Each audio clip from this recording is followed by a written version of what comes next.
Hello दोस्तों, मैं हूं आपका दोस्त सैयद सलाउद्दीन। आज आप मेरे साथ देख रहे हैं फेयरलेस इन्वेस्टमेंट। आज आपके लिए मैं एक नया वीडियो लेके आया हूं। इन्वेस्टमेंट कहां करना, किधर करना, और ये इन्वेस्टमेंट और ये जो वीडियो है होपफुली उन लोग के लिए है जो मार्केटिंग वाले, इन्वेस्टमेंट वाले, बायर, तीनों को भी यूजफुल होगा। तो आप ध्यान से आगे तक ये वीडियो देखिए।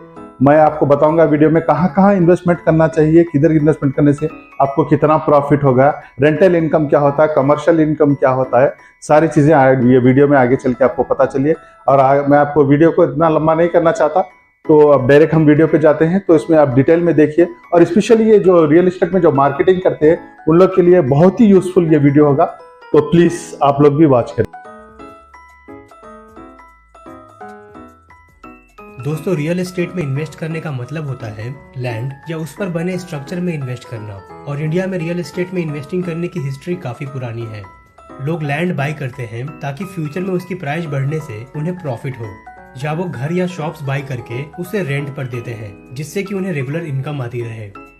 दोस्तों, रियल एस्टेट में इन्वेस्ट करने के 4 ऑप्शंस होते हैं: land, residential real estate, commercial real estate और इंडस्ट्रियल रियल एस्टेट। लैंड का मतलब होता है बिना कंस्ट्रक्शन की खाली जमीन या agricultural land. Residential real estate का मतलब होता है हाउस, फ्लैट्स या बिल्डिंग्स जिसमें लोग रहते हैं। कमर्शियल रियल एस्टेट का मतलब होता है ऐसी बिल्डिंग्स जहां पर बिजनेसेस अपना बिजनेस चलाते हैं, जैसे shops, showrooms, shopping malls, office spaces, hotels, marriage gardens, parking lots etcetera. और इंडस्ट्रियल रियल एस्टेट का मतलब होता है ऐसी जगहें जो इंडस्ट्रियल बिजनेस यूज करती है, जैसे manufacturing plants, warehouses, factories, logistics hub etcetera. दोस्तों, हम इन चारों ऑप्शंस में से किसी में भी इन्वेस्ट करें, हमें प्रॉफिट बस 2 तरह से ही हो सकता है। पहला है खरीदे हुए रियल एस्टेट को बढ़े हुए प्राइस पर सेल करके, जिसे हम कैपिटल एप्रिसिएशन कहते हैं। और दूसरा है अपने रियल एस्टेट से मिलने वाले रेंट से, जिसे हम रेंटल इनकम कहते हैं। दोस्तों, ये बिल्कुल हमारे ऊपर है कि हम इन 4 ऑप्शंस में से किस ऑप्शन से रियल एस्टेट में इन्वेस्ट करते हैं। पर चाहे हम कोई सा भी ऑप्शन चुने, रियल एस्टेट में सबसे इम्पोर्टेंट चीज होती है लोकेशन। ऐसा कहा जाता है कि रियल एस्टेट में 3 चीजें सबसे ज्यादा इम्पोर्टेंट हैं, और वो हैं लोकेशन, लोकेशन और लोकेशन। और इसलिए आप किसी भी तरह के रियल एस्टेट में इन्वेस्ट करने से पहले उसके लोकेशन को अच्छे से स्टडी कर लें। आमतौर पर रियल एस्टेट हमें वैसी लोकेशन पर ही बाई करना चाहिए जिस लोकेशन की डिमांड फ्यूचर में बढ़ने की पॉसिबिलिटी बहुत ज्यादा हो। जैसे अगर हम residential real estate property by कर रहे हैं, तो हमें ये सोचना चाहिए कि क्या प्रॉपर्टी के लोकेशन पर लोग रहना चाहेंगे, क्या आसपास अच्छे स्कूल्स, हॉस्पिटल्स, मॉल्स हैं, और क्या प्रॉपर्टी रोड से अच्छी तरह कनेक्टेड है, और वहां से रेलवे स्टेशन, एयरपोर्ट्स या कहीं भी जाना कितना आसान या मुश्किल है। दोस्तों, किसी भी तरह के रियल एस्टेट प्रॉपर्टी में इन्वेस्ट करने से पहले हमें उस प्रॉपर्टी के बारे में एक चीज जरूर देखनी चाहिए, और वो है कैप रेट। कैप रेट यानी कैपिटलाइजेशन रेट हमें ये बताता है कि किसी रियल एस्टेट प्रॉपर्टी से हमें कितना रिटर्न मिल सकता है।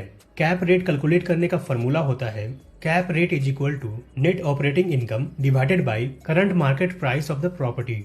यहाँ पर नेट ऑपरेटिंग इनकम का मतलब है प्रॉपर्टी से होने वाला एनुअल रेंटल इनकम माइनस उस प्रॉपर्टी को मैनेज करने में लगने वाला ईयरली कॉस्ट। यानी net operating income is equal to annual rental income minus cost to manage the property. आइए हम इसे एक एग्जांपल से समझते हैं। मान लेते हैं कि हम इन्वेस्टमेंट के लिए 2 BHK फ्लैट बाय करना चाह रहे हैं। फ्लैट की करंट मार्केट प्राइस है 25 लाख रुपए, और फ्लैट से हर महीने 12,000 रुपए रेंट आ सकता है। यानी हमें एक साल में 12,000 रुपए इंटू 12 यानी 1,44,000 रुपए रेंट से मिलेगा। साथ ही मान लेते हैं कि साल में हमें प्रॉपर्टी को मैनेज करने में टोटल 14,000 रुपए लगेंगे। इस तरह इस प्रॉपर्टी का नेट ऑपरेटिंग इनकम हो जाएगा एनुअल रेंटल इनकम 1,44,000 रुपए minus cost to manage the property 14,000 रुपए, जो हो जाएगा 1,30,000 रुपए। दोस्तों, अब हम इस प्रॉपर्टी के लिए कैप रेट को निकाल सकते हैं। Cap rate is equal to net operating income divided by current market price of the property, यानी कि 1,30,000 रुपए डिवाइडेड बाई 25 लाख रुपए, जो होगा 5.20%। इस तरह इस प्रॉपर्टी का कैप रेट हो जाएगा 5.20%। दोस्तों, कैप रेट का यूज हम 2 प्रॉपर्टीज को कंपेयर करने में करते हैं। अगर 2 प्रॉपर्टीज हमें बिल्कुल सेम लग रही है, तो हम उनके कैप रेट को कंपेयर करके देख सकते हैं कि हमें। Thank you for watching my video. If you feel really like and useful this video, please like, share and subscribe my channel. Thank you.